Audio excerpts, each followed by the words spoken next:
Everybody's doing well today. I taught a great session of our online history class, Ancient Kemet, the Moors, and the Ma'afa, Understanding the Transatlantic Slave Trade, what they didn't teach you in school. We taught that class today as well. All right, so it is Sunday, December 4th, 2022, and we're live. Welcome to the African History Network show. I'm your host, Brother Michael Imhotep, and once again, we're broadcasting right here on 910 AM, the Superstation WFDF. We posted some articles on our fan page, the African History Network, dealing with the California Reparations Task Force and dealing with the possible recommendation that's coming from them. Now, the National picked up by Yahoo News, Task Force Floats $223,000 housing discrimination payment for Black residents. Okay, now, before you start trying to figure out what type of house you're going to buy or what you're going to put that towards, things like that, keep in mind the state legislature in California, and it has to be signed into law by Governor Gavin Newsom, and it has to withstand legal challenges because it would definitely be challenged in court also. This piece right here references the article from Times that we're going to talk about. There's a big 10-page article dealing with this topic. California Reparations Task Force floats $223,000 housing discrimination payment for Black residents. Now, this article from Yahoo News, picked up from the National Review, came out December 2nd, 2022. The bill from the New York Times came out Thursday, December 1st. So we're going to discuss that. We know reparations conference that also took place this week as well. I know Keith Williams, my friend Keith Williams from Grits and Politics. Keith Williams was there. He posted about it on his Facebook page. One of the questions I asked, and I saw also Professor Hunter Adams, my friend Professor Historian Hunter Adams, I know he posted a article dealing with it as well. Dr. Julian Malveaux was one of the people there. Cam Howard, we've had Dr. Malveaux and Cam Howard. Cam Howard's within Cobra. We've had them both here on the African History Network show. One of the questions that I asked, and I'm still waiting on an answer, is what are the legal arguments that are being made for reparations?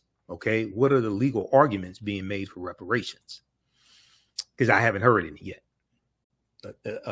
Not with the main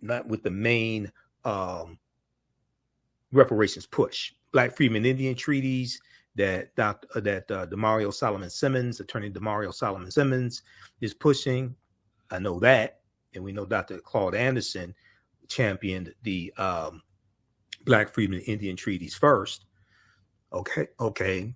Article 1, Section 9, Clause 1 of the U.S. Constitution. I interviewed Brother Reggie Marbury and Dr. Jahi Issa about that probably 2 or 3 years ago, but that's not being picked up by mainstream reparations movement. Okay, so we'll talk about this story here. Also, we'll talk about Representative Hakeem Jeffries makes history as the first Black person to lead a Congressional Caucus. He was elected House Minority Leader for Democrats, and we discussed this on The Culture with Faraji Muhammad this past Thursday, December 1st, and we talked about the significance of that, so we'll share that clip with you as well. We know that President Joe Biden's student loan forgiveness is going to be reviewed by the U.S. Supreme Court. I discussed that on Roland Martin Unfiltered, so we'll share that clip with you also, and we'll talk about Black Panther Wakanda Forever came in at number one for a fourth week in a row. Now, on the African History Network show, we focus on educating, empowering, and inspiring people of African descent throughout the diaspora and around the world, because right now it's corrects wrong behavior. What you do for yourself, what you do to yourself, what you allow other people to do to you and get away with is based upon what you think about yourself. What you think about yourself is based upon what you have been taught about yourself. What you've been taught about yourself is based upon everything you've read, heard, and seen about yourself. All right. I want to jump into this first topic before we go to break. California Reparations Task Force floats $223,000 housing discrimination payment for Black residents. This is from December 2nd, 2022 from the National Review. Now, the California Reparations Task Force, which is a 9-member panel appointed by Governor Gavin Newsom, who's a Democrat, Governor of California, projects that African-American state residents could be eligible, not that they are eligible, but could be eligible for as much as $223,000 per person as part of an effort to redress historical housing discrimination, Now, some people may say, well, they should be addressing slavery. Well, if you actually understand the history of slavery in California, California doesn't have a real history of slavery, because when California becomes a state in the Union in 1850, okay, California doesn't have a real history of slavery. Now, they've identified about 1,500 people who were brought in after, and California comes into the Union as a free state. California comes into the Union not as a slaveholding state, but as a free state. Now, there are about 1,500 people that have been identified and kept in like quasi-slavery. But what they're going to largely redress is what the state of California was responsible for, not what the federal government was responsible for. Now, the number derives from the housing wealth gap. The housing wealth gap Black Californians have allegedly experienced as a result of discriminatory policies in place between 1933 and 1937. Okay. Now, they're not going to deal with 400 years. Okay. First of all, California, once again, California only became a state in the Union in 1850. They're not going to go back to 1619. That was in Virginia. What the hell is California going to do with 1619? California was still part of Mexico in 1619. The task force estimated that the policies could cost Black residents $5,074 per year. The task force estimated that the policies cost, okay, the African Americans have to pay like an extra $5,074 per year. Now, the task force passed a motion in March of 2022 outlining eligibility based on an individual being an African American descendant of a chattel enslaved person or the descendant of a free Black person living in the U.S. prior to the end of the 19th century. We'll continue this on the other side of the break. Listen to the African History Network show. I'm Michael Imhotep. We'll be back in a few minutes. Welcome back to the African History Network show right here on 910 AM, the Superstation. All right, the call-in number is 313-778-7600. 313-778-7600 is the call-in number if you have a question or comment. All right, right before the break, we were talking about this story that New York Times had a big story Thursday, December 1st. And then also the National Review picked up the story as well. This deals with the California Reparations Task Force that we've talked about a number of times here on the show. California Reparations Task Force floats $223,000 housing discrimination payment for Black residents. Okay, so that number derives from the housing wealth gap that African Americans have allegedly experienced as a result of discriminatory policies in place between 1977 and 1933 and 1977. The California Reparations Task Force estimated that the policies cost Black residents $5,074 per year, $5,074 per year. Now, the task force passed a motion in March of 2022 outlining eligibility based on an individual being an African American descendant of a chattel enslaved person or the descendant of a free black person living in the U.S. prior to the end of the 19th century. So you would have to be, if you were not a descendant of someone who was in chattel slavery, okay, you would have to be a descendant of a person of African descent who arrived prior to the year 1900. Now, the reason why they had to do that is because, as I said before, in California, they have a law against race-based policies. So this is part of the problem when it comes to the whole reparations movement. A lot of people are talking, but very few actually understand law. Okay, no, you're not going to be able to have policies based on race for all African Americans. You're going to have to meet criteria so that they can get around the law that bans race-based policies, okay, in the state of California. But even at the federal level, race-based policies are illegal at the federal level. That's because of Title VI of the 1964 Civil Rights Act, Section 601, non-discrimination in federally assisted programs. All right, so all right, now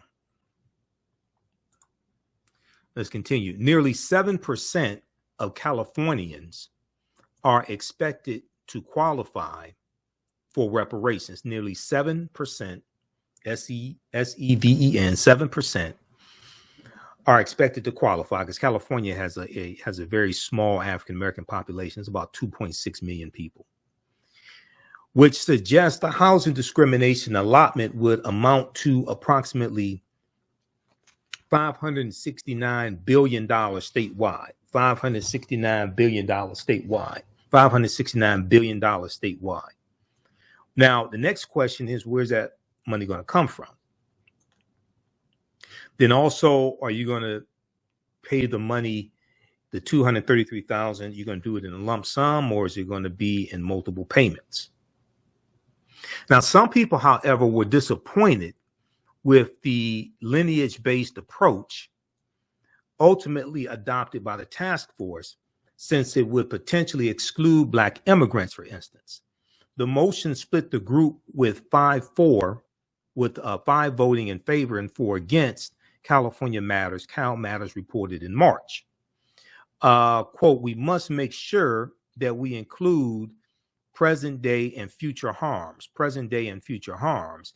The system that folks are advocating for here, where we splice things up, where only one small slice benefits, will not abate the harms of racism," said task force member Lisa Holder. She told this to Cal Matters. That sounds good. Now try to get it passed in the law, and then try to defend that in court. And race-based policies are illegal in California. This is why they had to go the way they had to go. So you can actually get something passed, and then when it gets challenged in court, which it will be, you can keep what you passed. This is what a lot of people don't understand. They want things the way that they want it to be, as opposed to understanding. See, it's the same thing with student loan forgiveness, the story we're going to deal with in the second hour of the show.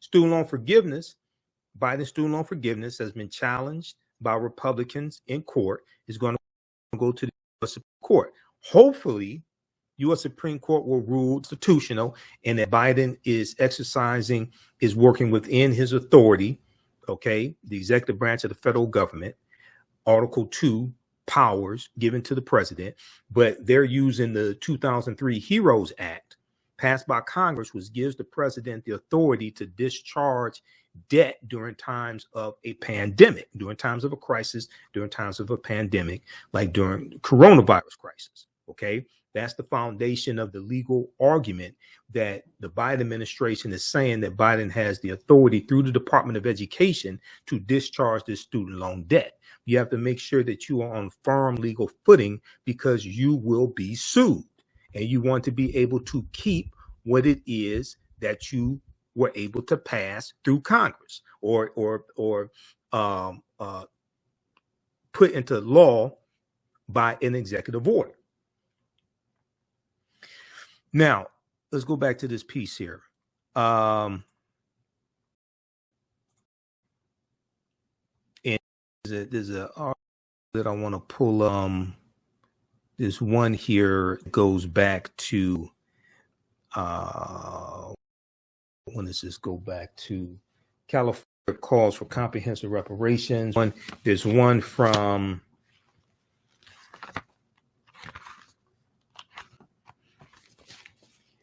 earlier this year when they decided to make it based upon lineage. Okay, we'll pull that one up and find that one. All right, but let's continue here. Let's see, where is that one? I saw it recently. I have a bunch of tabs open, but let's continue. Tom Fitton, Fitton, president of the conservative watchdog organization Judicial Watch, called the proposed payout, quote, the nation's biggest restitution ever. He said this on Twitter Monday night. Now, the Reparations Task Force was created by Governor Gavin in the wake of the nationwide racial protest that followed the murder of George Floyd in May 2020. Governor Gavin Newsom has vetoed a bill introduced to the California State Assembly in September 2020 by Reginald Jones Sawyer, an assemblyman and panelist member that would have extended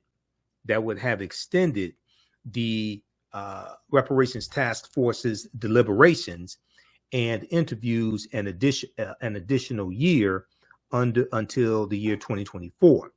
Now, the move will bring the Reparations Task Force's findings to a clear resolution, as it is expected to submit final recommendations by June 2023. Any recommendations the task force presents will have to be approved by the California State Legislature before being enacted. Okay, so it has to be approved by the State House and Senate. Then it has to be signed into law by Governor Gavin Newsom. Then it's going to be blocked.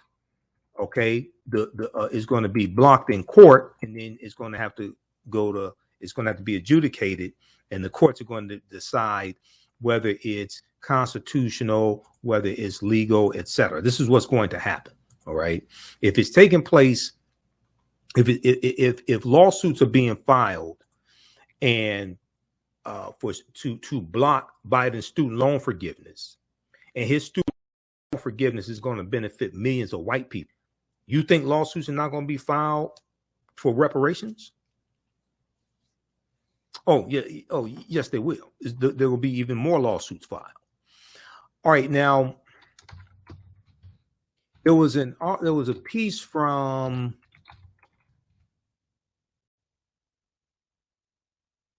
there was an article from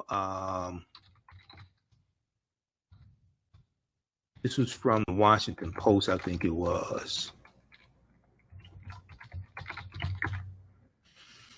This is one from the Washington Post, and it dealt with it dealt with them determining that any benefits given will be based upon lineage. Okay, and there was one from the Washington Post, and there was one from New York Times also. Okay, this is one of reparations, and there's another one dealing with lineage as well. We'll find that. We'll continue this on the other side of the break. Calling number 313-778-7600, 313-778-7600 is the call-in number if you have a question or comment. And listen to the African History Network show. I'm Michael Imhotep. We'll be back in a few minutes. Hello, African History Network family. You've put it off for way too long. Now it's time to act for your family, your future, and the next generation. Get life insurance for that peace of mind and security for you and your loved ones. Build your financial foundations starting today.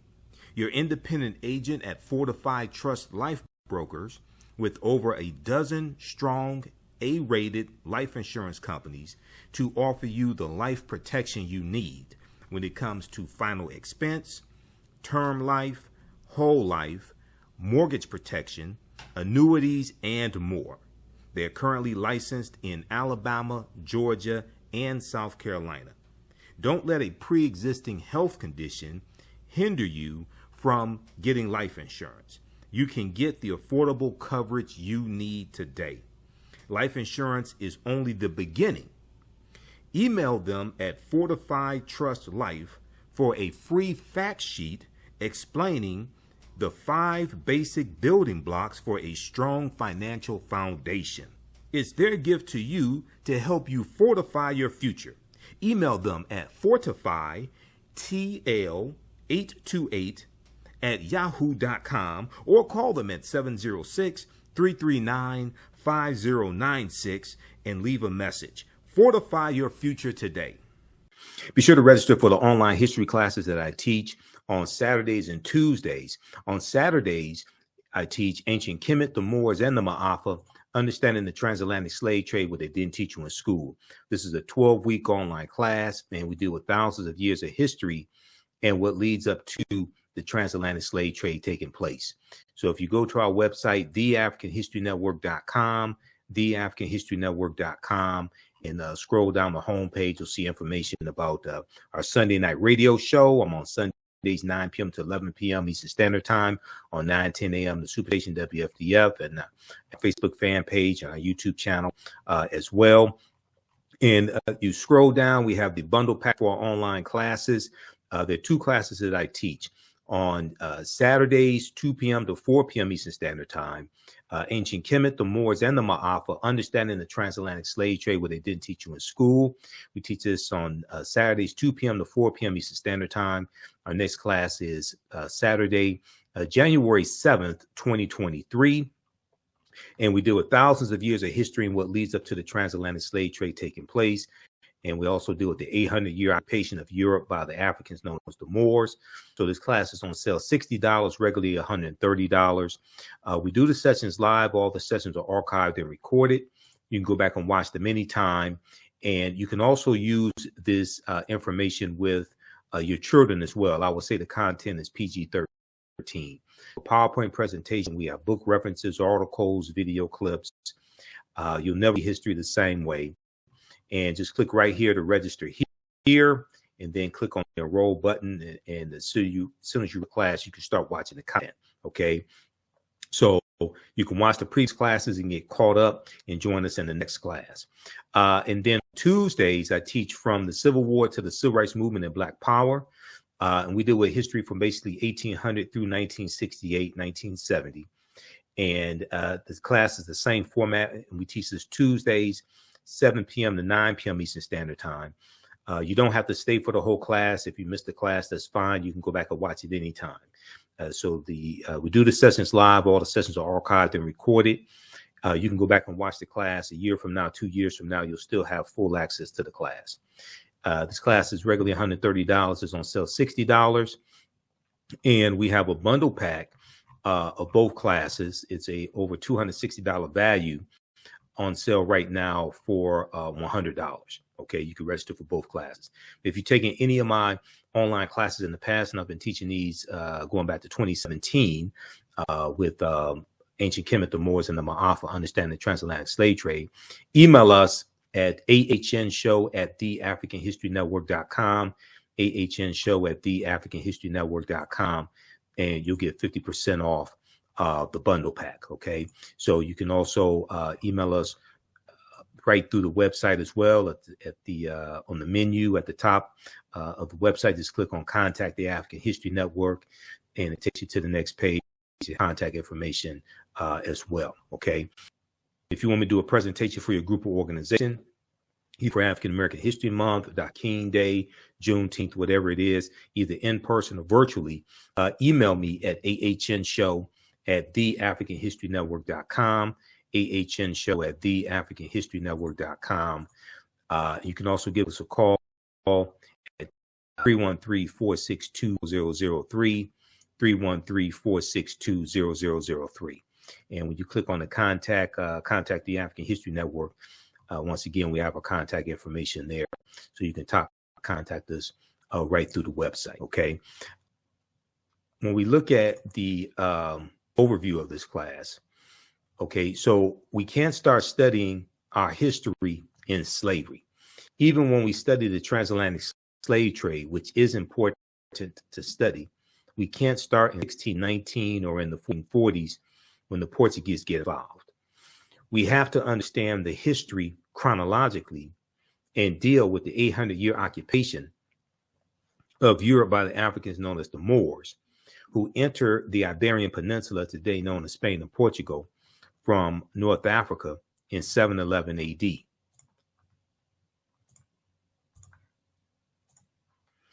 This course not only deals with the transatlantic slave trade, but thousands of years of history that leads to the transatlantic slave trade taking place.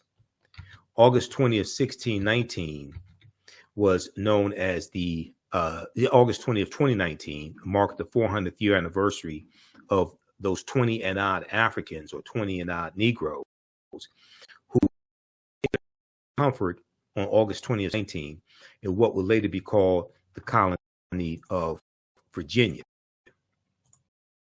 This year was known as the Year of Return, and Americans were and are continuing to reconnect to Africa and traveling to Ghana and other West African countries. When we discuss transatlantic slave trade, we have to first understand that African people are the original people of North, Central, and South America and have been in the land we call the United States of America at least 51,700 years. So we referenced the David Imhotep's book, also The First Americans Were Africans, evidence in the class, and there are a number of books that we reference also. So you don't have to buy any of these books to follow along in class.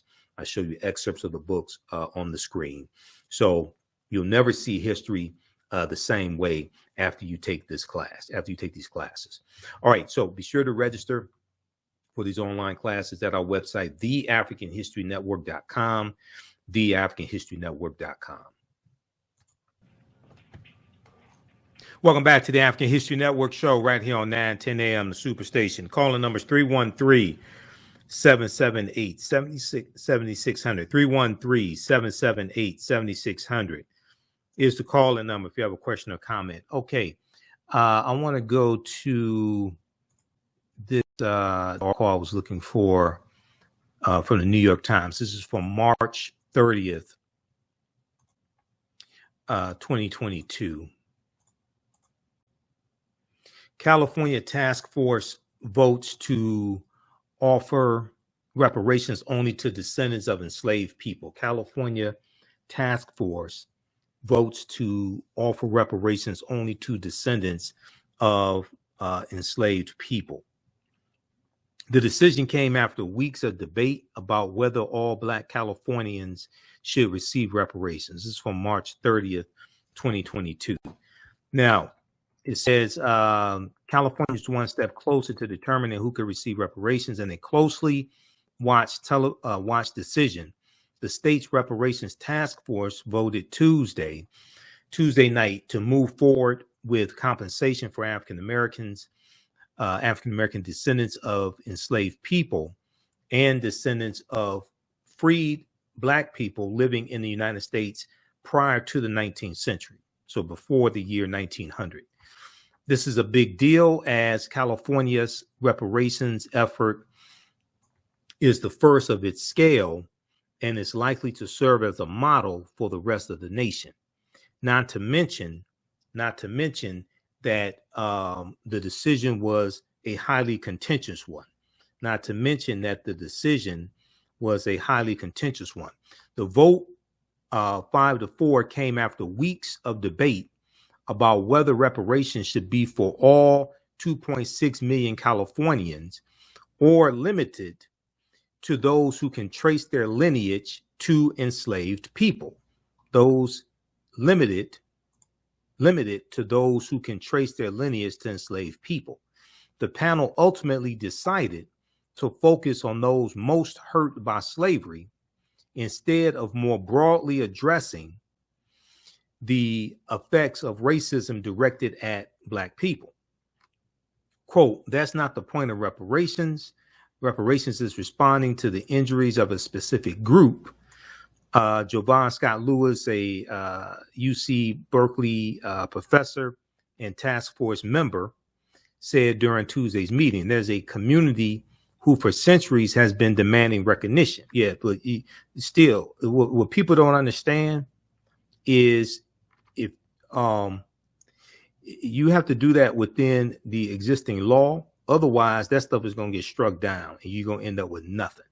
Okay. And this is what some of the academics don't seem to understand. In September 2020, California created the 9-member task force to study and recommend reparations. The panel is supposed to complete a report by the summer 2023 that would detail who should get reparations, in what form reparations would be in, and in what amounts. Okay, so read the rest of this article here. I want to go to, there was a big one from the New York Times that came out December 1st, 2022. Okay, Thursday, December 21st, 2022. And if we look at this one here,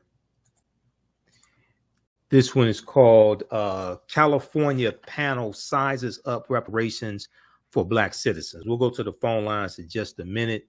Calling numbers 313-778-7600. 313-778-7600 is the call-in number. When we go to the phone lines, we'll go to Gary on line 1 here in just a minute. So in the 2 years, this article is written by Curtis Lee for the New York Times. In the 2 years since nationwide social justice protests followed the murder of George Floyd, California has undertaken the nation's most sweeping effort yet to explore some concrete restitution to Black citizens to address the enduring economic effects of slavery and racism.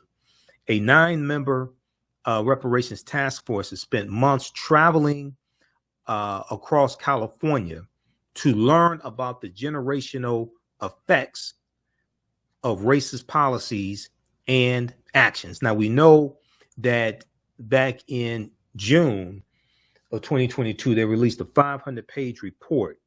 That's the most comprehensive comprehensive study on the African-American community since the 1968 Kerner Commission report.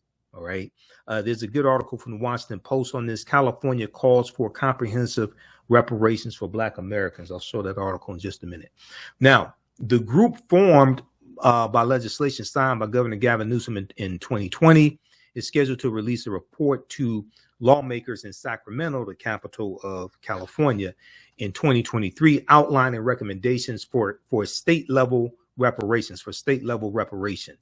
Now, Jovan Scott Lewis, professor at the University of California, Berkeley, who's a member of the task force, said we are looking at reparations on a scale that is the largest since Reconstruction. Okay, the Reconstruction era, which was 1865 to 1877. Now, while the creation of the task force is a bold first step, much remains unclear about whether lawmakers will ultimately throw their political weight. Much remains unclear about whether lawmakers will throw their political weight behind reparations proposals that will require vast financial resources from the state. Dr. Lewis said, Dr. Jovan Scott Lewis said, "This is why we must put forward a robust plan with plenty of options." Now, the effort parallels others on a local level in California and elsewhere to address the nation's stark racial disparities and a persistent wealth gap. Now, the median wealth of African American households in the United States is $24,100 compared to the median wealth of white households at $188,200, according to the most recent Federal Reserve Board survey of consumer finances. And the median is the statistical measure of where it's the point where 50% of a population is above that point and 50% of a population is below that point. All right, let's go to the phone lines. Let's go to Gary, line 1. Gary, thanks for holding. Welcome to the African History Network show. Tell us where you're calling from, Gary. Oh, yeah. No, I was had a few, something to add about Mexico, like as far as you know how are you on a speakerphone or a Bluetooth? You're not sounding clear. Oh yeah, let me take it off. Okay, let me take it off. Yeah, can you hear me better now? Yeah, you sound better. Go ahead. Yeah.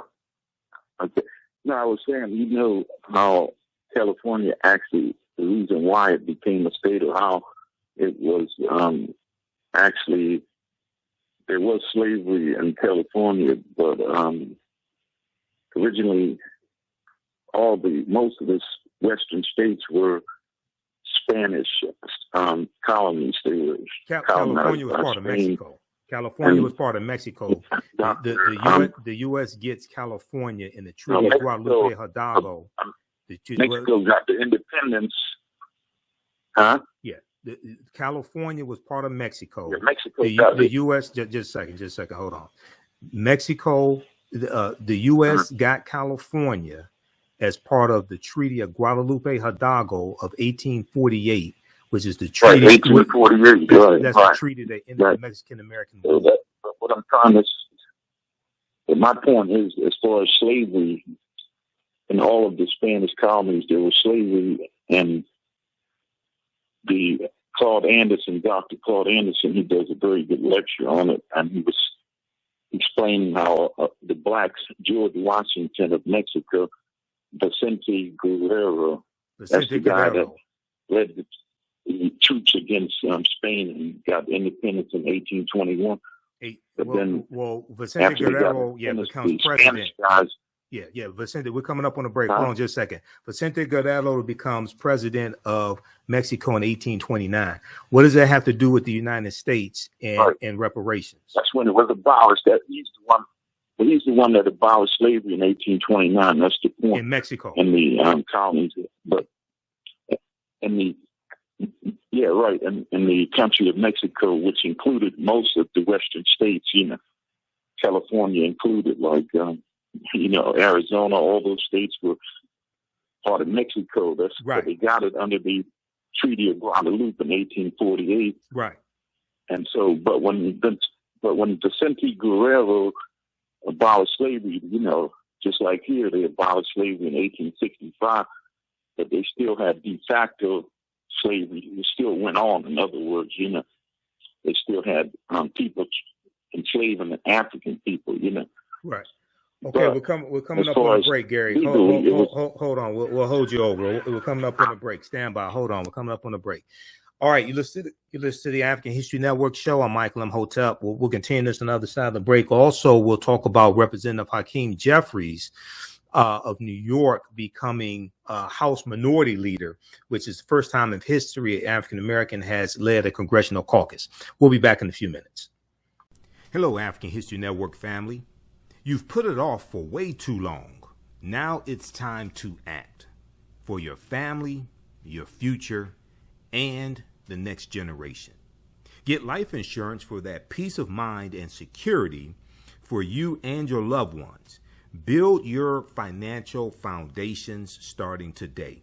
Your independent agent at Fortified Trust Life Brokers, with over a dozen strong A-rated life insurance companies to offer you the life protection you need when it comes to final expense, term life, whole life, mortgage protection, annuities, and more. They're currently licensed in Alabama, Georgia, and South Carolina.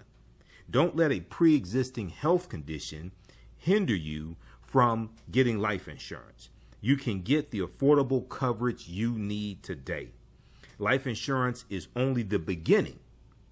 Email them at Fortified Trust Life for a free fact sheet explaining the 5 basic building blocks for a strong financial foundation. It's their gift to you to help you fortify your future.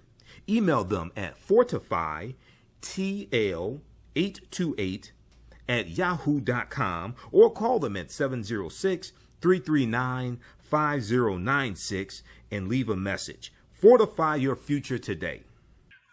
Welcome back to the African History Network show right here on 910 AM, the Superstation, WFDF. The calling number is 313-778-7600. 313-778-7600 is the calling number if you have a question or comment. Before we go back to the phone lines, I want to remind you that we have a special bundle pack of 15 of my lectures available at our new website, TheAHNShow.com, TheAHNShow.com. And this bundle pack is in digital download format. This is African History Awakens the African Mind from Mental Death, 15 lecture download bundle pack by Michael Imhotep. And we have it. It's a $150 value. It's on sale for $50 for a couple more days. So visit TheAfricanHistoryNetwork.com, TheAfricanHistoryNetwork.com. And as soon as you order it, you can start downloading the videos and streaming them, watching them as well. Okay. All right. Let's go back quickly to the phone lines. We want to get Gary's last thoughts on this, and then I got to get back to this this article. Go ahead, Gary. Go ahead with your final thoughts. Yeah, the main reason that I was bringing that point up is because a lot of our people, they get caught up on this 1619 date as far as slavery. You know, the Spanish, they even had colonies in South Carolina in the 1500s, early 1500s. They had started in Jamaica really in the 1494. They built Spanish town, and then they, expanded into North America, Central America, and then they came into, this country, west, mostly the western states like Mexico, but they enslaved people for hundreds of years. That's like if 1500 all the way up till the 1829 when Vicente Guerrero, the black man that led against the Spanish, he's right. The one that actually led the troops to defeat them and allow them to get their independence. And he abolished slavery in 1829. So right. That's like in hundreds Mexico. of years right here that black people were enslaved in those states. So they can't say that there was no slavery in California, but because a lot of people. When I say there was no slavery, just a second. When I say there was no slavery in California, we're talking about when California became a state in the Union. The state of California de facto slavery, but it wasn't legal on paper. It was still legal. I'm familiar with that. That's what I'm talking about. But when the state of California deals with repairing the damage of slavery to African Americans that live in California, they're not dealing with what happened when California was part of Mexico. You got to go to Mexico for reparations for that. They're dealing with when California became a state in the Union in 1850. No. I mean Mexico. You're talking about black people who did like labor to build the infrastructure in California, like they were there like for hundreds of years, I don't think it's fair. I'm familiar with the history. It's only 20 years. I'm familiar with the 20 history. years difference anyway, between 29 and 1850 or something, whatever. like that little bit of period right there, that but like I said, even though in 1850 they still practiced it just as they did in the South. When Lincoln signed like something in 1865, that don't mean nothing. It still went on under different. No, it was 3.9 million. It was 3.9 million African Americans that were freed by the 13th Amendment. It was 3.9 million African Americans that were freed, legally free, because you had to amend the U.S. Constitution because the U.S. Constitution sanctioned slavery. The Emancipation Proclamation did not free the enslaved Africans. Hold on, just a second. The Emancipation Proclamation. Then that's why you got Juneteenth. That's a year later or something, right? No, Gary, Gary. We can't both talk at the same time. The Emancipation Proclamation did not free the enslaved Africans. And the reason why it did not free them is if you actually go to loc.gov, which is the Library of Congress website, or you go to archives.gov and actually read it, it tells you that well, Gary, you ain't the only one listening to the show. Just a second. All right. Okay. Gary, we got to go. Okay. Thanks for calling, Gary. Thanks for calling. Keep listening.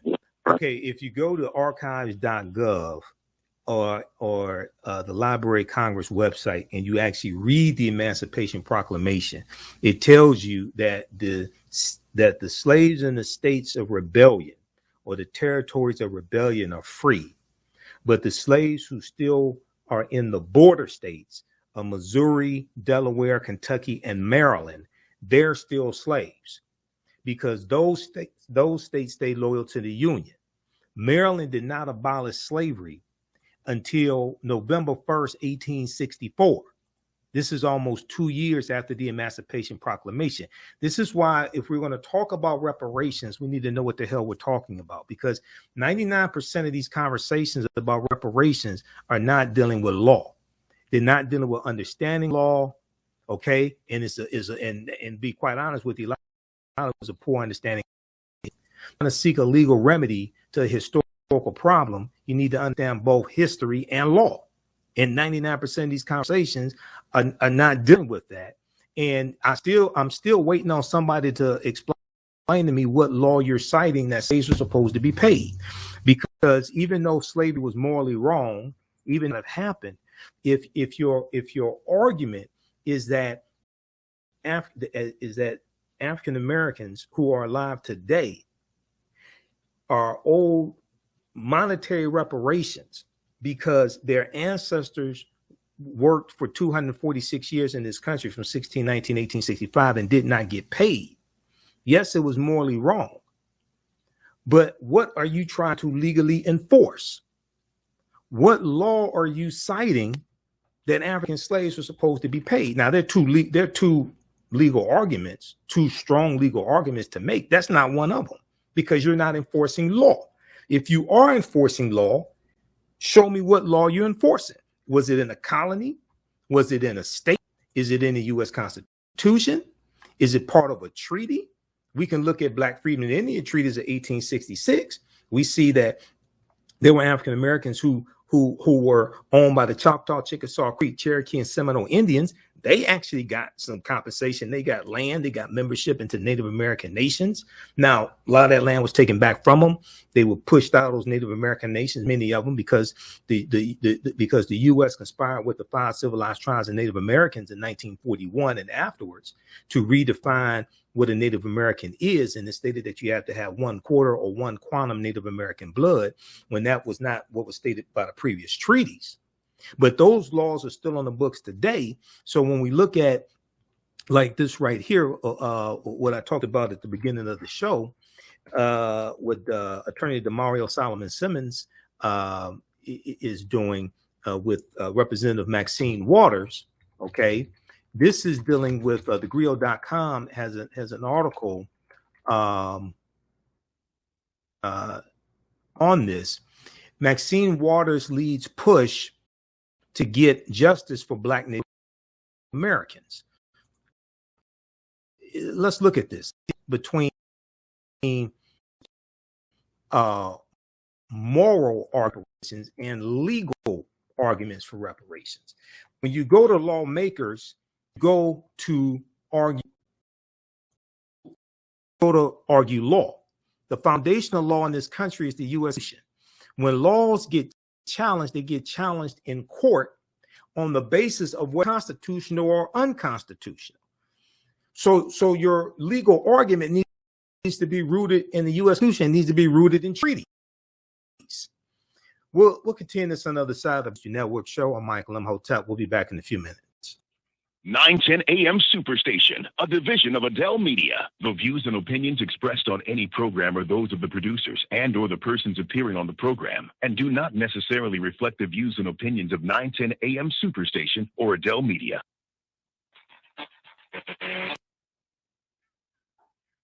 Welcome back to the African History Network show. Okay, right before the break, I said we'll go to this this story here from thegrio.com. This is from October 13th, 2021.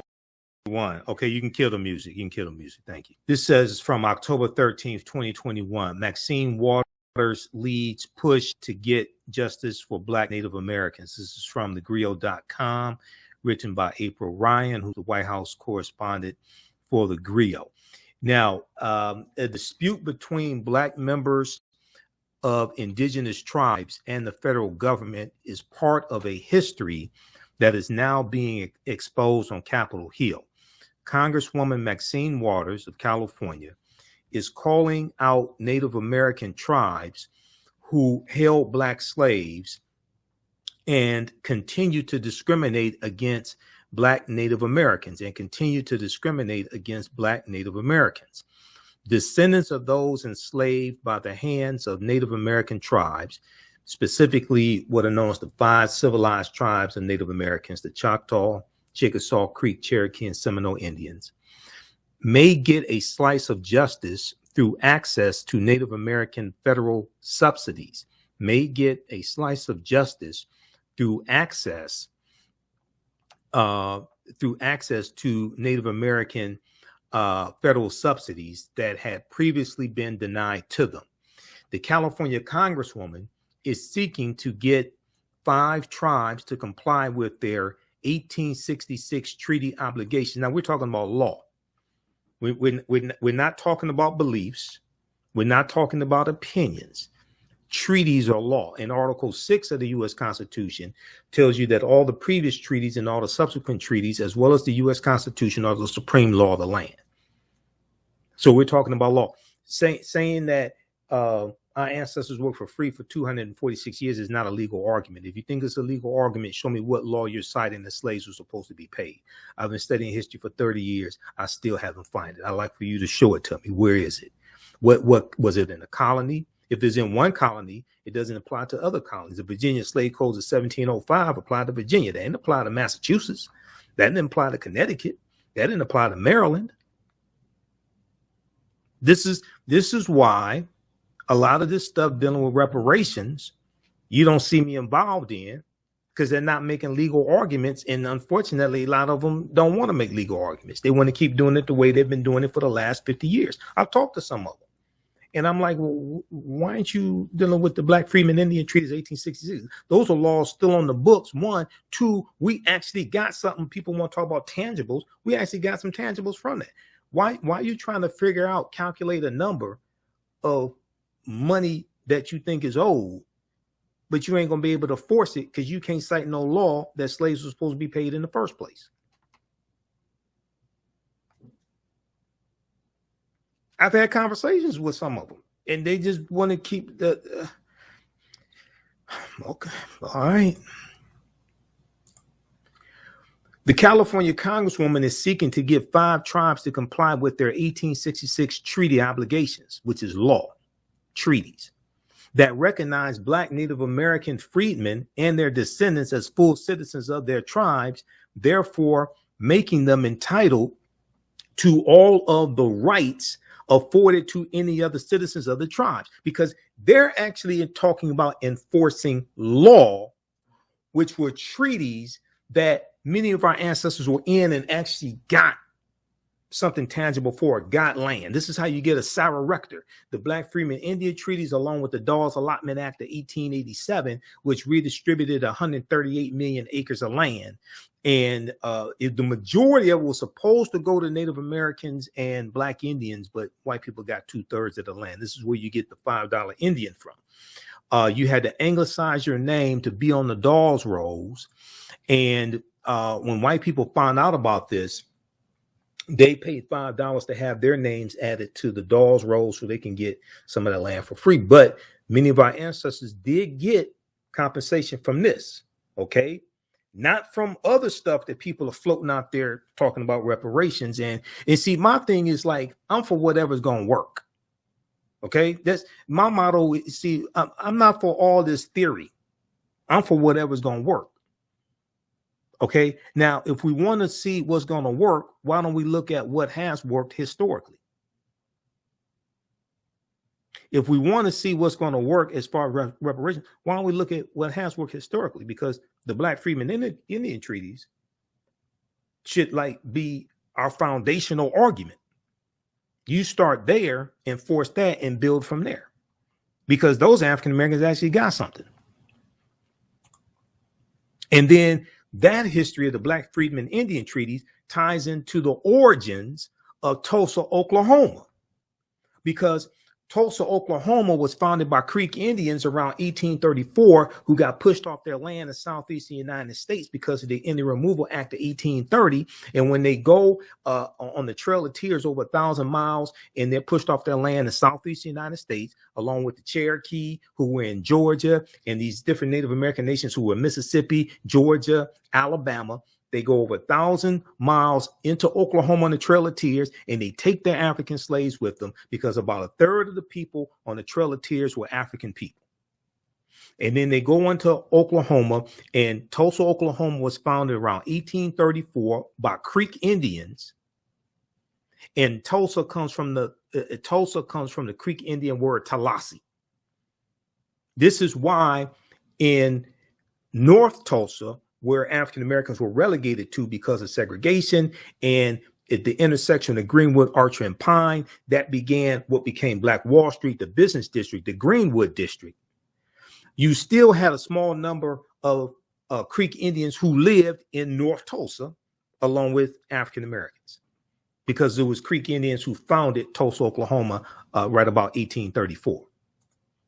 And a lot of the early African American landowners in Tulsa, in what becomes Black Wall Street, a lot of them got land from the Black Freedmen Indian treaties. This is why I don't understand why people are not dealing with this. They trying to hocus pocus some nonsense. I'm telling you, I'm sitting back looking at this stuff and I'm talking to people and I'm like, see, once again, I'm for whatever works. Now, to look at what will work, let's look at what's worked in the past. If they got compensation from these treaties before, why the hell ain't we starting there? Why are we starting with trying to come up with a number to enforce some law that don't exist? Then there was one dumbass study that came out a couple years ago that said African Americans are owed $6 quadrillion for slavery. At the time the study came out, $6 quadrillion didn't exist in the entire world with almost 8 billion people. What the hell good is a study for an amount of money that don't exist?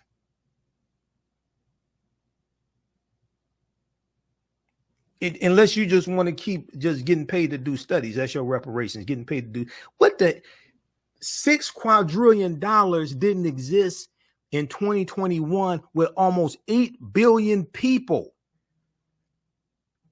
And you think the U.S. with the U.S. government, they have about 20 trillion. 1 quadrillion is a 1 followed by 18 zeros. It doesn't matter how much you think you're owed. Only thing that matters is how much you can collect. What the hell good is a study saying that you're owed an amount of money that don't exist in the entire world? More simple Simon nonsense.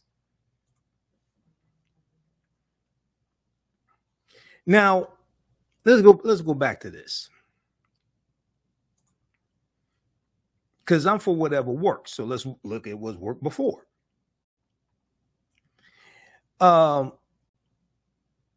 Representative Maxine Waters tells thegrill.com that the Cherokee had 2,511 slaves. The Choctaw had 2,349. Now,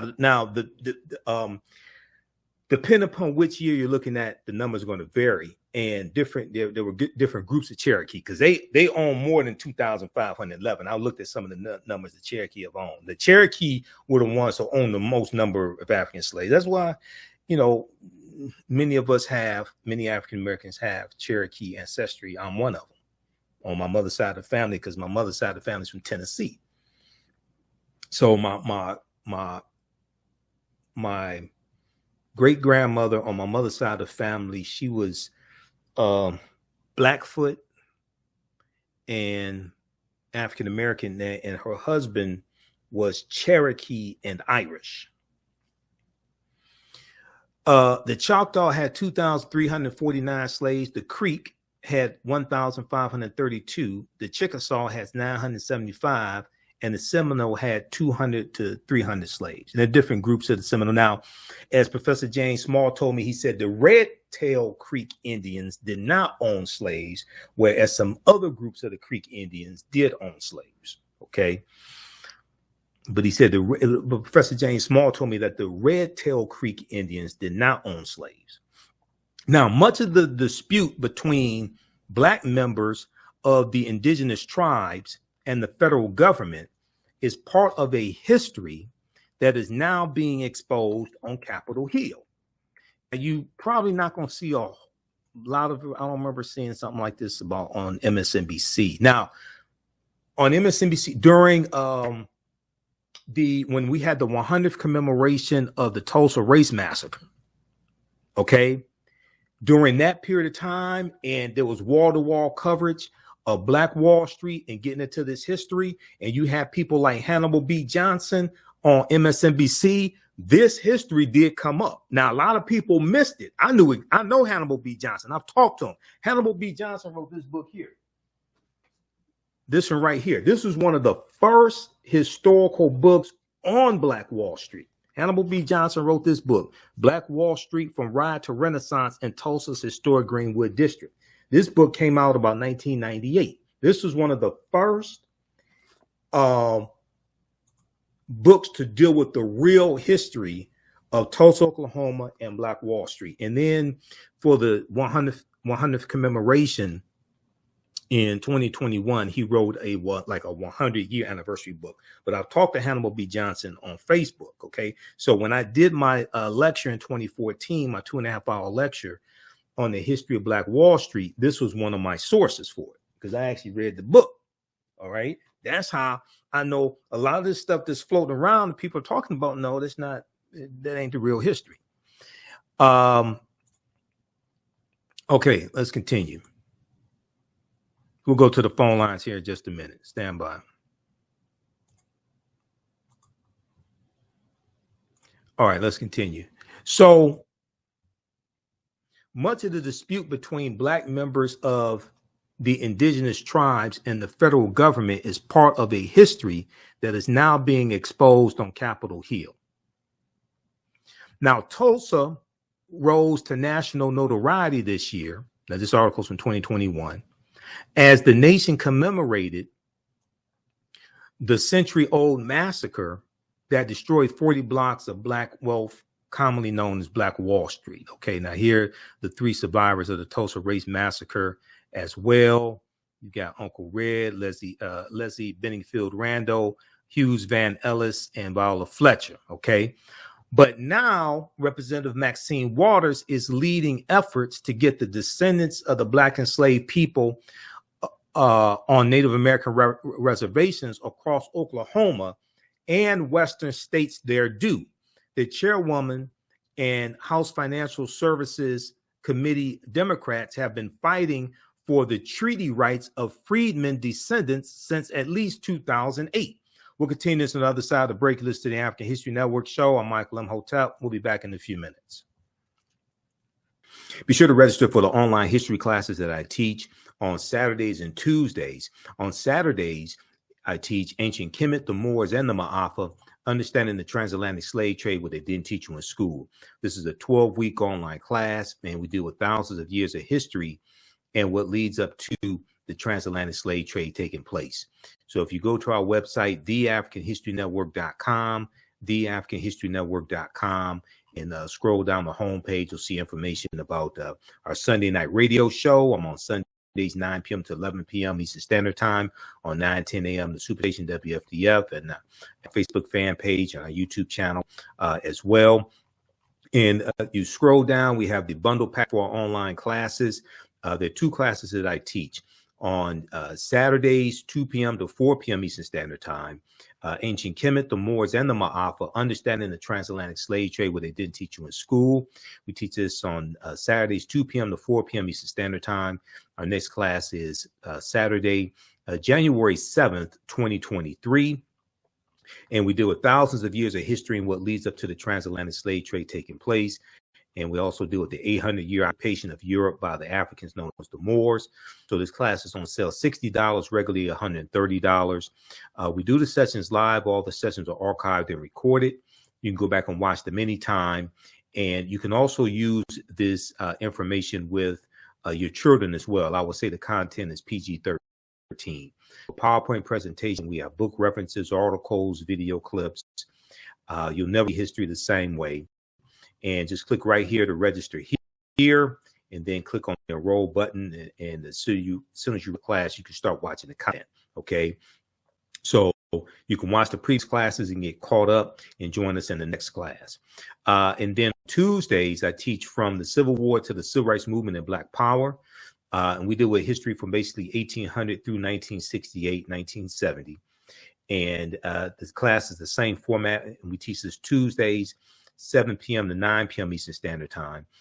You don't have to stay for the whole class. If you missed the class, that's fine. You can go back and watch it anytime. So we do the sessions live. All the sessions are archived and recorded. You can go back and watch the class a year from now, 2 years from now. You'll still have full access to the class. This class is regularly $130. It's on sale $60. And we have a bundle pack of both classes. It's a over $260 value on sale right now for $100. Okay, you can register for both classes.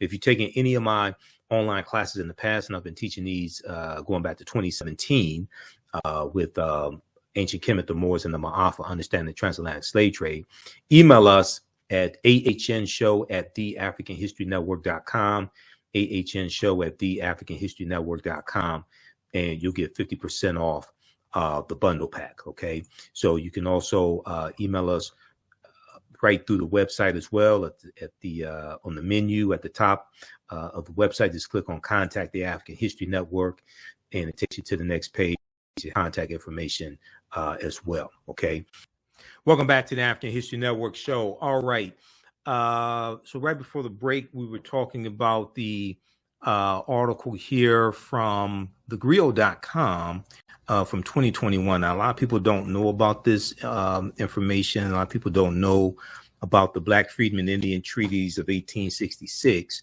That's one of our best ways to get some type of reparations to repair the damage of a legacy of slavery and Jim Crow segregation and racism, things like that, because these Africans who were slaves of the 5 civilized tribes of Native Americans actually got some type of compensation. All right, let's go back to this article. Maxine Waters leads push to get justice for Black Native Americans. Which one of the Republicans are helping or leading the push to get justice for Black Native Americans? Any Republicans? Not even the Black ones are doing that.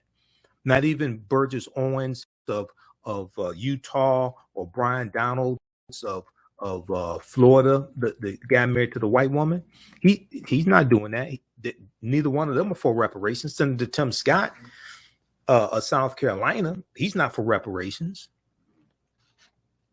Kevin McCarthy's not for reparations. You can't find one Republican. And then when you look at HR 40, HR 40 has about 200 co-sponsors in the House of Representatives. They're all Democrats. No Republicans support HR 40. If they don't support a study of reparations, you think they're actually going to support Distributing reparations? Hell no.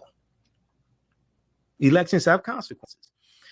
But now Representative Maxine Waters is leading efforts to get the descendants of Black enslaved people on Native American reservations across Oklahoma and Western states their due. The chairwoman in the House Financial Services Committee, Democrats have been fighting for the treaty rights of freedmen descendants since at least 2008. Now she's not going to be chairwoman of the House Financial Services Committee. It'll be a Republican. She'll be the co-chair. Now, many of these tribes forced their enslaved Africans along the famous Trail of Tears that carried the Native Americans west and helped establish the roots of the Black population of Greenwood in Tulsa, Oklahoma. Much of Black Wall Street in Tulsa, Oklahoma was also built from treaties between the United States government and tribes. Okay, much of Black Wall Street in Tulsa, Oklahoma was also built from treaties between the United States government and tribes. Okay, all that wasn't just entrepreneurship and these Black people, they were former slaves and they just bought land and all this. No, some of that came from the treaties.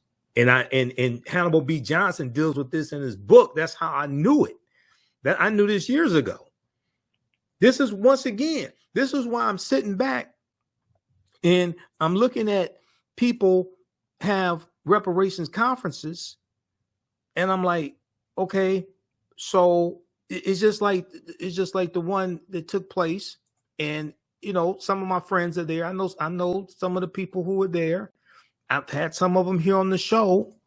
Okay. But my thing is, and I brought this up to Keith Williams.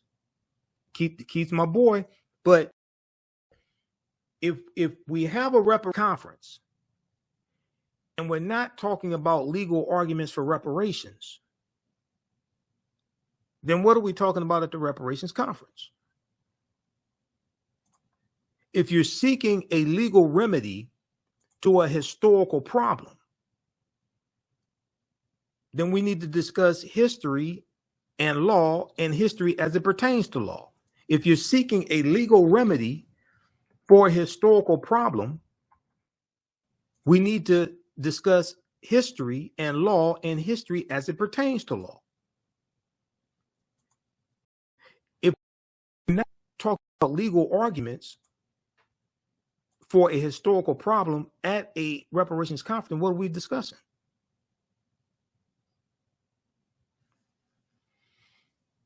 EvansRoundtable.com, EvanstonRoundtable.com, Evanston, Illinois, December 3rd, 2022, because there's a reparations conference took place and they gave awards this weekend. Reparations leaders demand Biden act on H.R. 40.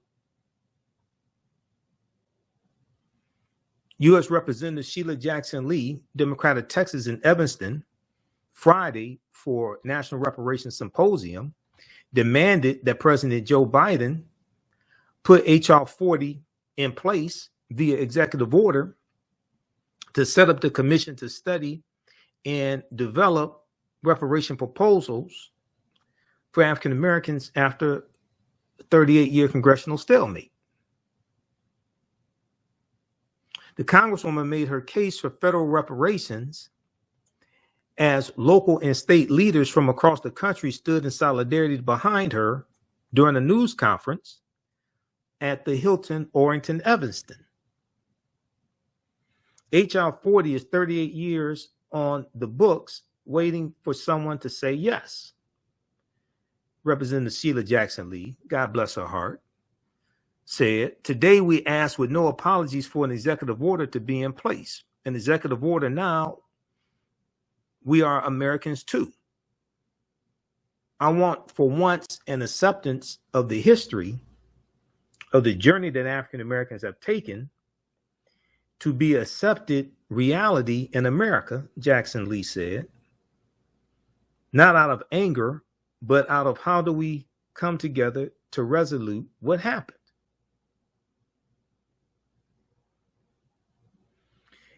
HR 40 now has nearly 200 co-sponsors. They're all Democrats. And was introduced in 1989 by the late U.S. Representative John Conyers, a Democrat from Michigan, before some, how should I put this for FCC regulated radio?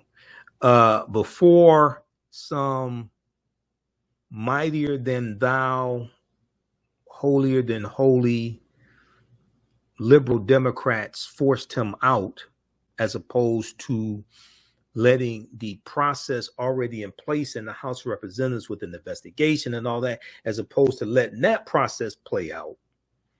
You had some who just wanted to force him out because of allegations of sexual harassment, things like this. There's a process in place in the House as well as the Senate to deal with that. Okay, let the process play out. Why are you trying to force somebody out before you let the process let the process play out? Then what happened was, when he was forced to resign, the no good governor that we had here in Michigan, Governor Rick Snyder, Governor Flint Water Crisis Rick Snyder, you know what Rick Snyder did? Now the governor has the authority to appoint somebody to fill a vacant House seat or Senate seat. This is why it's important who you vote for governor, because that can tilt the balance of power in Congress. You know what Governor Snyder did? He left the seat vacant. Governor Snyder left the seat vacant. Do you realize that if a vote had taken place in the House and it was like a 1 vote margin, that one seat that was left vacant could help Republicans block a bill? So Governor Snyder, he didn't appoint somebody to just carry out the rest of the term. And then when you have your midterm elections, then you elect somebody to fill the full term. You know, he just left the seat vacant. People didn't even see. People don't even realize the type of strategy he implemented. And Conyers was a very powerful member of the House of Representatives. Now, one of the mistakes Conyers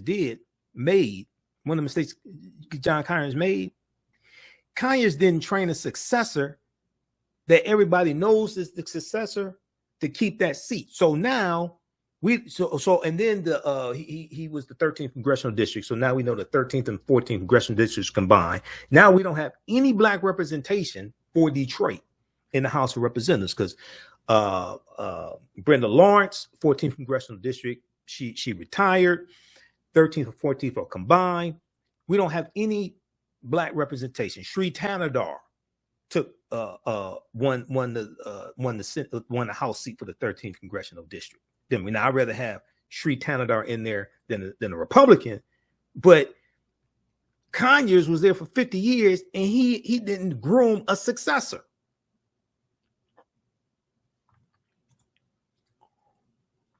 So I was looking at people post stuff about the reparations conference this weekend, and it's cool. I know some of the people there, Dr. Julie Malveaux and Robin Rue Simmons, who was the councilwoman from Evanston, Illinois, who spearheaded the reparations initiative in Evanston, Illinois. We had her here on the show for an hour. Love Robin. Okay. But I'm still trying to figure out what legal arguments they're making for reparations. We'll continue this on the other side of the break. We'll go to the phone lines. Listen to the African History Network show. I'm Michael Imhotep. We'll be back in a few minutes. Welcome back to the African History Network show right here on 910 a.m. the Superstation, the Future Radio. All right. If you like this type of information, you can support the African History Network, $ the AHN show through Cash App, $ the AHN show through Cash App. and also through PayPal, paypal.me/ The African History Network Show.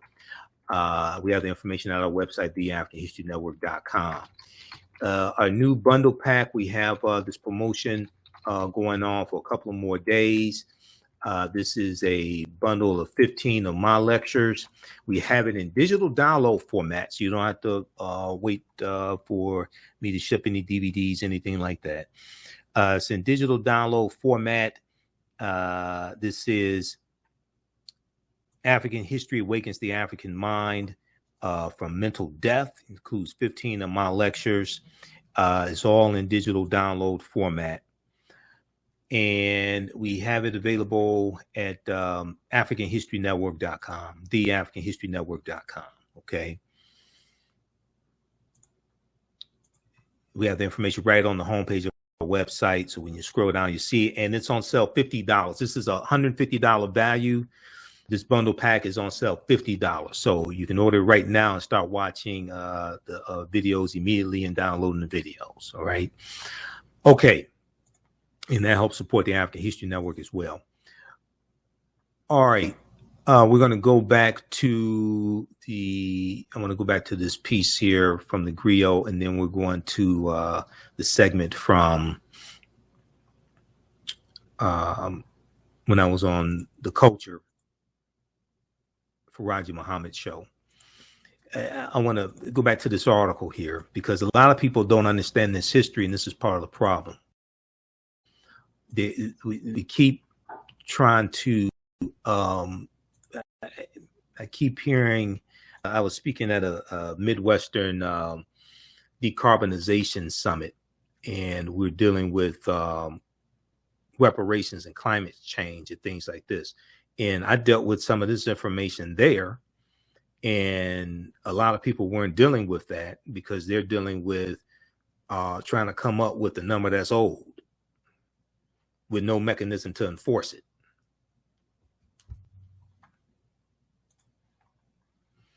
All right. Okay. Much of Black Wall Street in Tulsa, Oklahoma was also built from treaties between the United States government and the Native American tribes.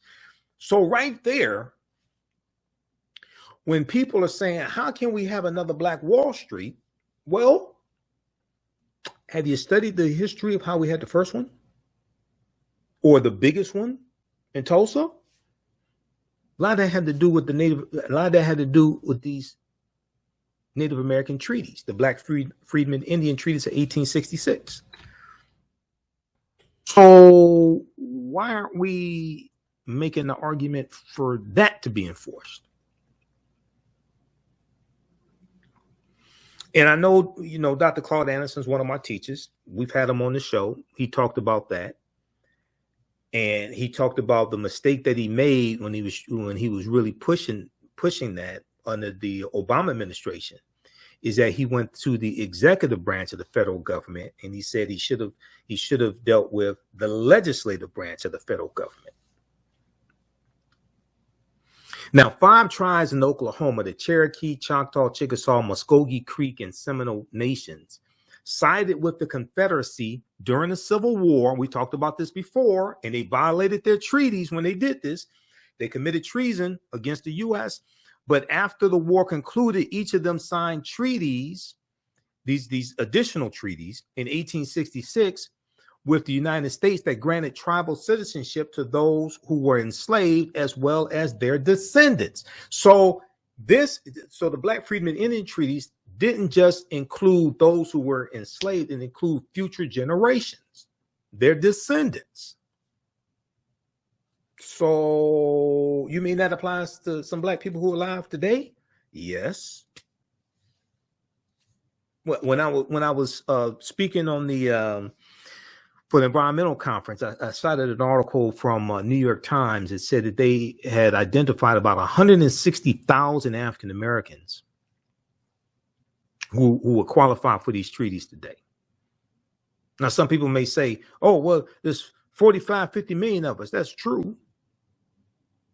Now, what are you going to enforce for the rest of them?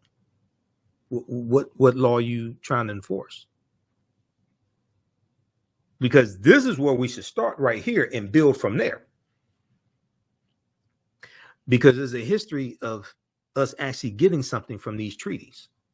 After the Civil War, the black tribal slaves gained their freedom through sections of treaties issued in 1866 and in turn were then known as freedmen. See, they didn't keep calling themselves slaves after slavery ended. This is why when I hear people referring to themselves as descendants of slaves, I have to ask them, you do realize that the slaves were freed, right? If they didn't keep calling themselves slaves after slavery ended, then why are you calling yourself a descendant of slaves 154 years after chattel slavery ended? I just don't understand this. I went to public school. I just don't understand this.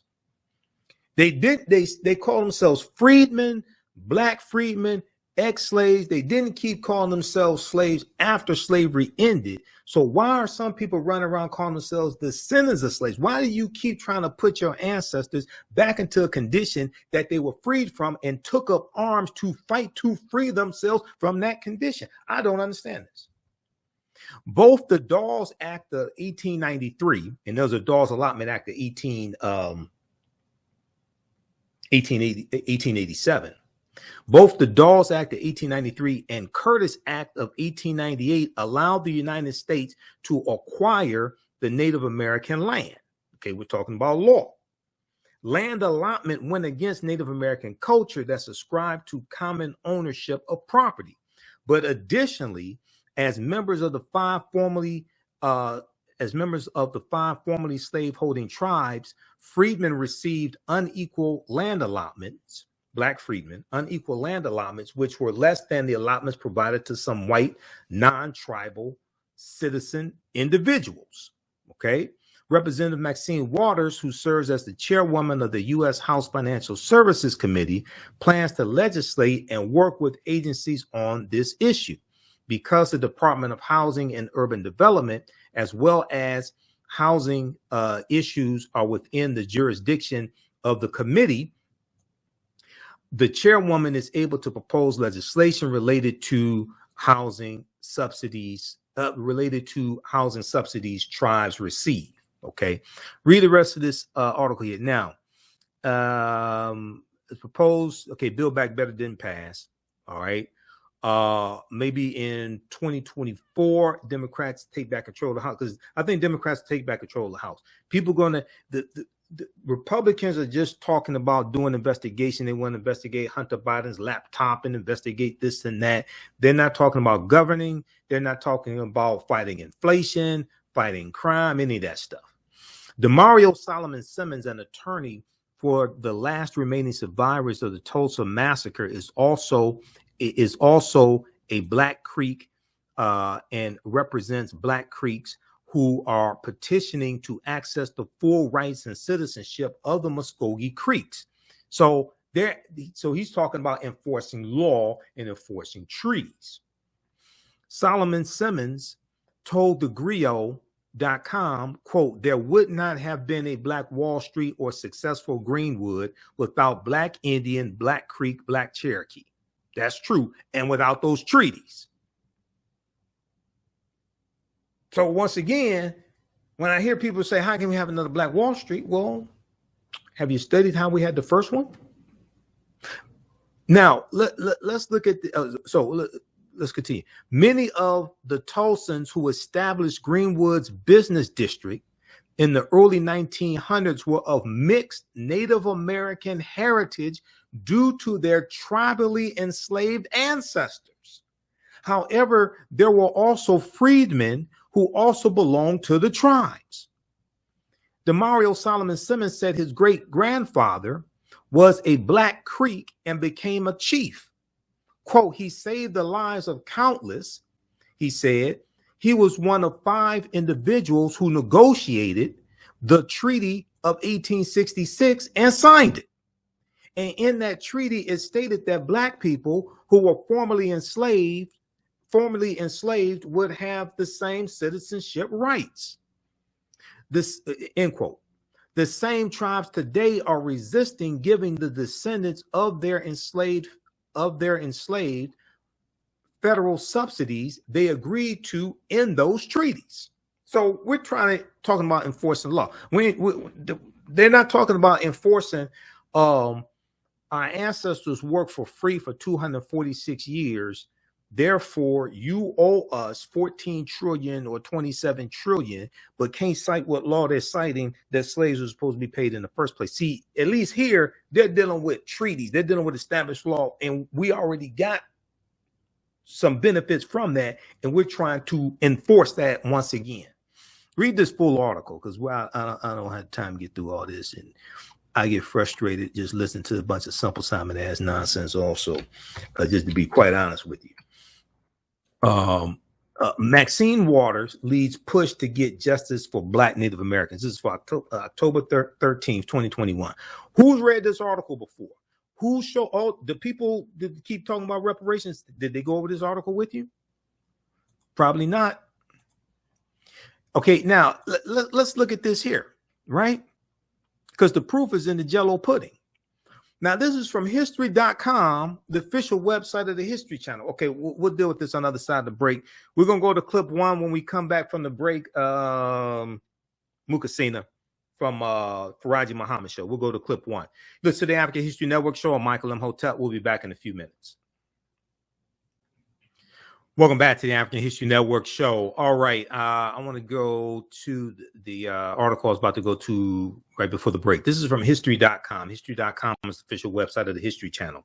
Name of this article is 9 Entrepreneurs Who Helped Build Tulsa's Black Wall Street. 9 entrepreneurs who helped build Tulsa's Black Wall Street. This is from May 14, 2021, written by Alexis Clark. In the article, Hannibal B. Johnson is quoted. Now, if we look at this section, African Americans and land ownership in Oklahoma. African Americans and land ownership in Oklahoma. It says before the Greenwood District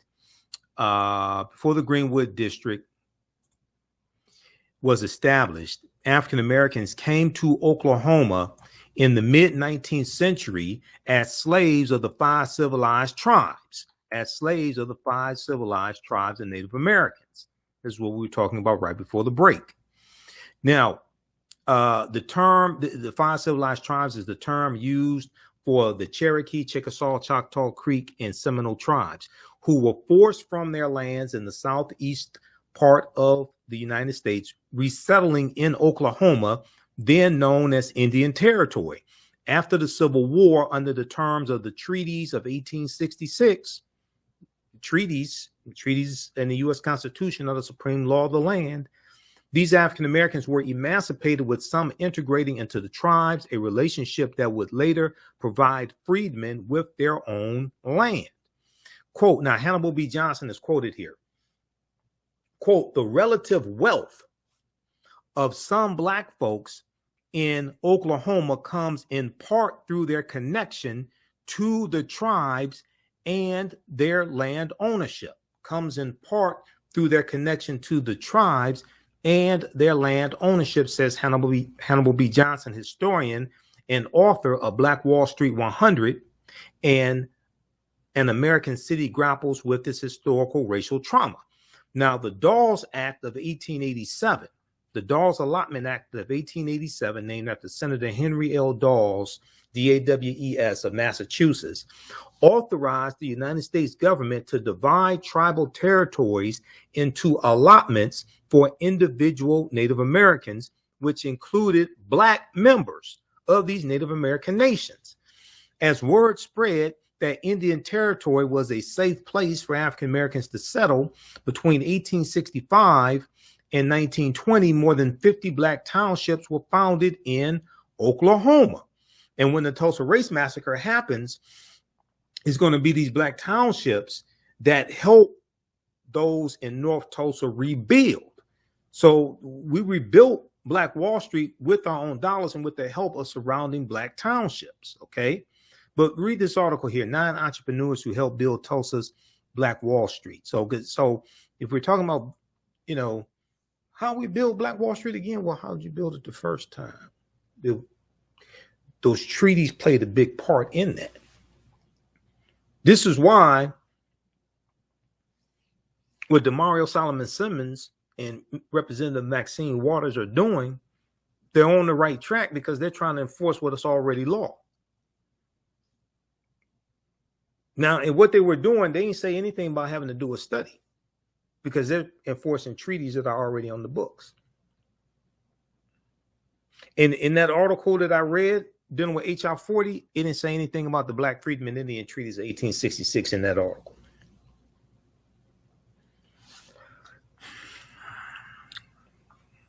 Okay. We're going to switch gears here. I want to go to, I was on Faraji Muhammad's show, The Culture, on Thursday, December 1st. We talked about Representative Hakeem Jeffries becoming House Minority Leader. Let's go to clip number 1, please, Mukasina.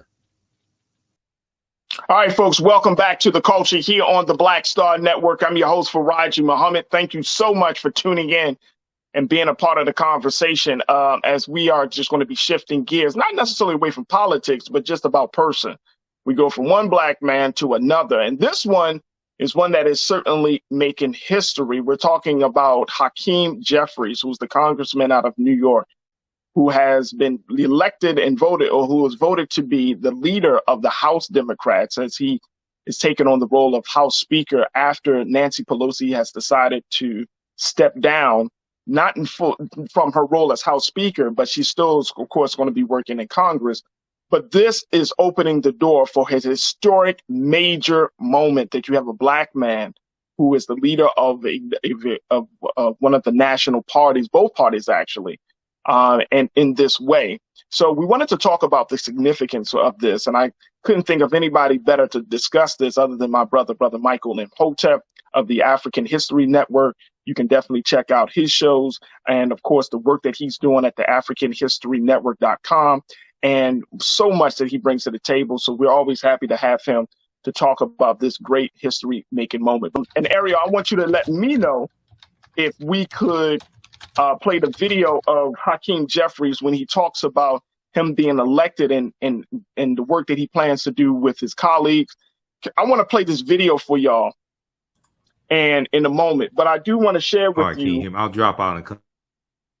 We'll just, I want to play this video of what Hakeem Jeffries had to say about the level of unity and where he plans to stand on this new role that he's been elected to. This is big, folks. I don't want you to think that a black man running and being the House Speaker is a small time feat. It's not small time by any means of the imagination. And so just let me know, Ariel, when we can get it. If we could play this video, this is going to be of Hakeem Jeffries, thanking his colleagues for voting him in as the House Speaker, and more importantly, what he planned to do. So let's move forward. Let's play that video for me, please, Ariel, of the congressman. Honor to stand before you today as the incoming House Democratic leader for the 118th Congress that will convene on January 3rd, and to be joined by my two good friends, amazing colleagues and partners, the incoming House Democratic Whip, Catherine Clark, and the incoming caucus chair, Pete Aguilar. I also want to convey my thanks to Speaker Nancy Pelosi, an extraordinary speaker for the ages, who has delivered so much for so many over such a significant period of time. Our caucus is better, our country is better, the world is better because of Speaker Nancy Pelosi's incredible leadership. I also want to thank our current House Majority Leader, Steny Hoyer, and our current House Majority Whip, Jim Clyburn. We look forward to finding opportunities to partner with the other side of the aisle and work with them whenever possible, but we will also push back against extremism whenever necessary. Mm. Hakeem Jeffries, Representative Hakeem Jeffries, the first black man to hold the post of House Speaker. We got Brother Michael. Let's bring Brother Michael Imhotep back into the conversation. Brother Michael, we got you down, bro. Yes. Can you hear me? Yes, sir. Yes, sir. All We right, can hear good. you loud and clear. Appreciate you.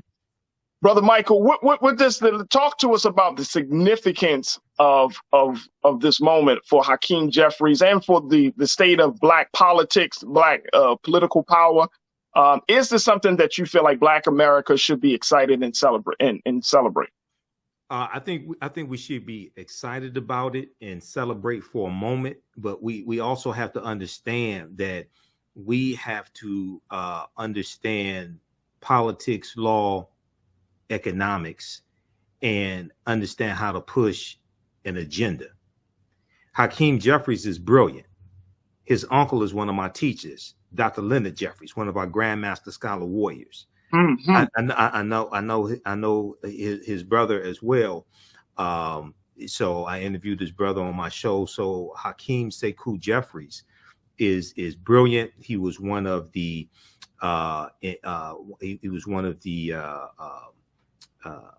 one of those who administered the impeachment, one of Donald Trump's impeachment. I think it was the first impeachment. He's represented New York for years as a member of the House of Representatives. He's a member of the Congressional Black Caucus as well. He is the first African American to be House Minority Leader of either major political party. Yep. And what this will allow him to do is to put front and center issues that impact everybody, whether it's the economy, whether it's inflation, what have you. It would allow him to give him a platform to put front and center how this disproportionately impacts African Americans, and also how policies will disproportionately positively benefit African Americans. Now, just like with President Barack Obama, we can't just sit back and think one brother is going to whip all these white people's behinds. It doesn't work like that. Okay, that's not how the real world works. Okay, we have to understand the groundwork. We have to understand that we have to understand how politics works, understand law. We have to read the U.S. Constitution, understand how to push a political agenda, and understand that we have to leverage our economics to enforce our political agenda as well. If you look at what's taking place right now with student loan forgiveness, Republicans don't support student loan forgiveness. I heard so many people call into talk radio, call in the Reverend Al Sharpton show, posts on social media, telling Joe Biden, saying all he has to do is sign an executive order. All he has to do is sign an executive order. Obviously, you've never been involved in writing an executive order. I actually have, for the city of Detroit. They had to do extensive legal research to make sure that Biden had the legal authority to do that. An executive order is not just signing a document. You don't understand dealing with the federal government. This is going to impact 43 million people. Well, guess what? It's tied up in court. So he did the executive order. They put out a 25-page document explaining their legal rationale of why Biden has the authority to do this based upon the 2003 HEROES Act. And Republicans have sued and tied it up, blocked it in court. Now is going to the U.S. Supreme Court. So all the people who were saying all he has to do is sign an executive order, none of them saw this coming. None of those people weren't saying, wait a second, they have to make sure they're on legal grounds. That what happens when lawsuits are filed? This can go to the U.S. Supreme Court, and you got a 6-3 conservative Supreme Court. Okay, so this is why we have to once again, one brother ain't gonna go in and beat all these white people's behinds. No, you have to understand how all this comes together.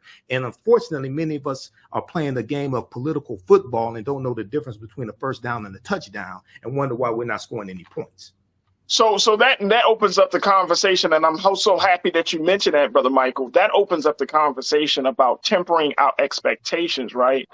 Yeah, because we do expect that Black folks get into these positions of power and that they're going to whip the system's ass, right? You know what I mean?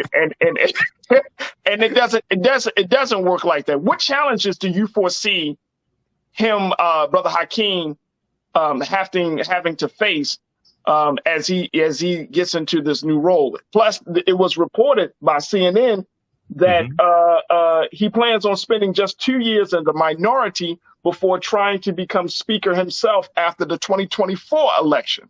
So Well, he's got his eyes set on the even bigger situation. So what challenges do you foresee him having to face? Well, the reason why he has his eyes on being Speaker of the House of Representatives is because Democrats are anticipating taking back control of the House in 2024. After America sees how crazy Republicans are going to be for the next 2 years, notice how they've stopped talking about fighting inflation and fighting crime. And they're talking about investigating Hunter Biden's laptop. They're talking about investigating the origins of COVID-19 and Dr. Anthony Fauci. They want to investigate the investigators on the January 6th committee. Okay, they're talking about all of these. They're talking about all these investigations. Notice how they stopped talking about. I thought inflation was the worst thing. Kevin McCarthy. They have not presented a plan to deal with inflation. They have not presented a plan to deal with crime. Okay, so one of his biggest problems is going to be with dealing with chaos, utter chaos from the Marjorie Taylor Greens, whose voices are going to be elevated, the Matt Gaetz, whose voices are going to be elevated, and there's going to be total chaos amongst Republicans, especially if Kevin McCarthy becomes House Speaker of the House of Representatives, because he's going to cut so many deals, because they're only going to probably have about a 4-seat margin, maybe 5-seat margin. And because you're going to have so many crazies there, you're going to have people like Louis Gohmert and Jim Jordan, things like this. He's going to have to cut so many deals, Kevin McCarthy. The Republicans are not going to be able to govern. Okay. Now, it will help Democrats in 2024. You're not going to be able to get a lot of bills passed with these crazies controlling the House of Representatives, these Republicans, because no bill can come to the House floor for a debate or a vote without the permission of the Speaker of the House of Representatives. So people don't understand. You got to study. You go to house.gov, learn the rules of how the House of Representatives operates, which is different than the Senate. Okay, this is why back when Representative John Lewis was still alive, and when Paul Ryan, Republican Paul Ryan, was Speaker of the House of Representatives, remember they had a sit-in on the House of Representatives floor trying to force Paul Ryan to take a vote on common sense gun laws. I don't know how many people remember this. They had a sit-in led by John Lewis on the House floor. They never took that vote. Why?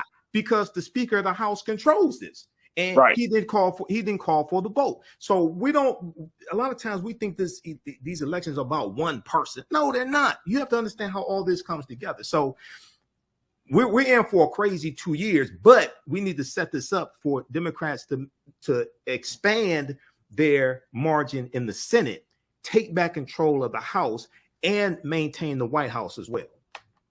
If we look at Black political power, you and I have had conversations, Brother Michael, when you question, the whole idea of a Black agenda, right? You broke that down very well. I think it was last week when we had you on. You talked about this, but when we talk about looking at 24, if Hakeem Jeffries is looking to be the House Speaker, versus being a presidential candidate, right? He's a rising Black star among the Democrat Party. He could possibly run, or is this too? He can run, but he's gonna lose. First of all, when we look at those who have been successful in becoming president in the last 50 years, none of them came from the House of Representatives. Meaning, you don't go from being a member of the House of Representatives, where you represent about 710,000 people, to becoming president and you govern 330 million people. That don't even happen for white men. Okay, they're either senators or they're governors. Okay, or they're reality TV stars. They got like 80 million followers on Twitter, something like that. Okay, but usually they're either senators or governors. Okay. If we go back and look, whether we look at George W. Bush, the son, governor of Texas, where we look at Barack Obama, senator from Illinois. If we look at Bill Clinton, governor of Arkansas, okay, this is how this happened. Or they were vice president, as in the case of Joe Biden, and that's the best experience to be president, vice president. You don't go from being Speaker of the House of Representatives to being president of the United States. And you also don't go from being a state representative to being vice president of the United States either. This is why I love Stacey Abrams. No way in the hell Stacey Abrams is going to become vice president. I love my people, but damn, we don't understand how none of this stuff works. No, you don't go from being a state representative, and that's the highest office you've had, and you never worked in the federal government before. This is why Kamala Harris was the best choice. Not only was she a U.S. senator, but she ran the largest Department of Justice in the country outside of the U.S. Department of Justice. That's the Department of Justice in California. You don't go from being in the state legislature to being vice president over 330 million people. The real world does not work like that, even for white men. So this is why we got to understand and stop wasting all this time and confusing activity with productivity and not getting the desired results. So what should be the expectations that we should have around Hakeem Jeffries over the next 2 years, right? Because these next 2 years after this midterm election, these are going to be pivotal years between 22 and 24. Not just because of Trump, just because of the direction that both parties are going in, GOP and Democrats, right? Democrats are still, I just saw a piece on CNN. They said that Jeffries is, that he's becoming a House leader at a time when the Democrat Party is running amok. He's becoming a House leader at a time where the GOP. The Republican Party is running amok. Oh, yeah, running amok too. That's what I was going to mention. But the Democratic Party is not running amok. They're more unified. That's why he was not challenged. Gotcha, he was not challenged. But should we expect? I mean, he talked about in his remarks yesterday. He talked about challenging extremism coming from the other side. But should we expect something? Or should Black folks expect something from his under his leadership? As House Minority Leader, should Black folks expect something to come from them that we didn't see from Nancy Pelosi or anyone else?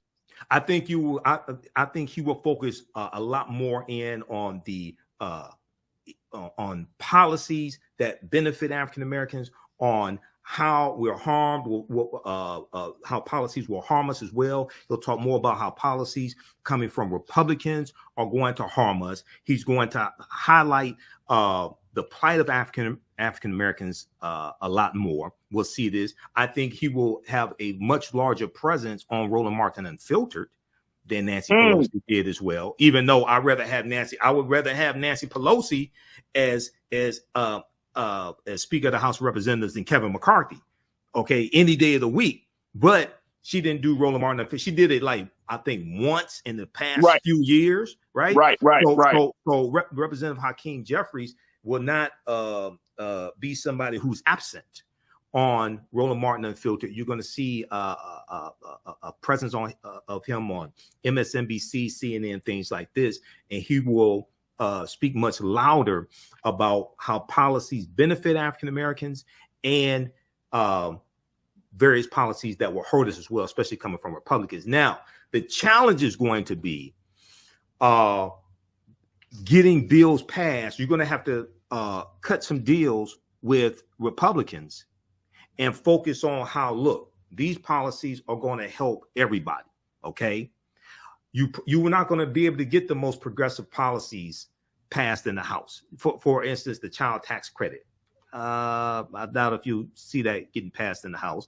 I don't even know if Kevin McCarthy will let that vote come to the House floor. So these 2 years, this is why I said Democrats really need to maintain control of the House, but it could have been a lot worse. Republicans could have picked up a lot more seats in the House of Representatives. Absolutely. All right, we're going to pause it there. Okay, look, that's going to do it for us today. Check out the rest of that clip that was from Thursday, December 1st. That's from the culture. Faraj Muhammad Show on the Black Star Media Network. Download the Black Star Media Network app. Go to Roland S. Martin on Facebook or YouTube. You can watch the videos there as well.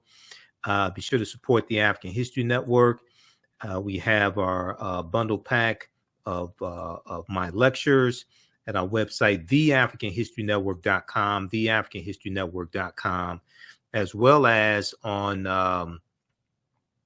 our bundle pack of courses as well, 2 courses, but my 15 lecture download bundles, all downloads, don't have to deal with DVDs. African History Awakens the African Mind from Mental Death. Okay, includes 15 of my lectures, including some of my lectures dealing with the film Black Panther. My latest lecture on the film Black Panther is on sale, $10. It's in digital download form only right now. Black Panther analysis, Black Panther Wakanda Forever analysis, African and Mesoamerican culture, a shared history. I did this November 19th, 2022 here in Detroit. That's on sale, $10 in digital download format. So you can start watching it right away. Visit our website, TheAfricanHistoryNetwork.com, TheAfricanHistoryNetwork.com. All right. Remember, at the African History Network, we focus on educating, empowering, and inspiring people of African descent throughout the diaspora and around the world, because right now it's correction wrong behavior. It's not over till we win Wakanda forever. And we'll talk to you next.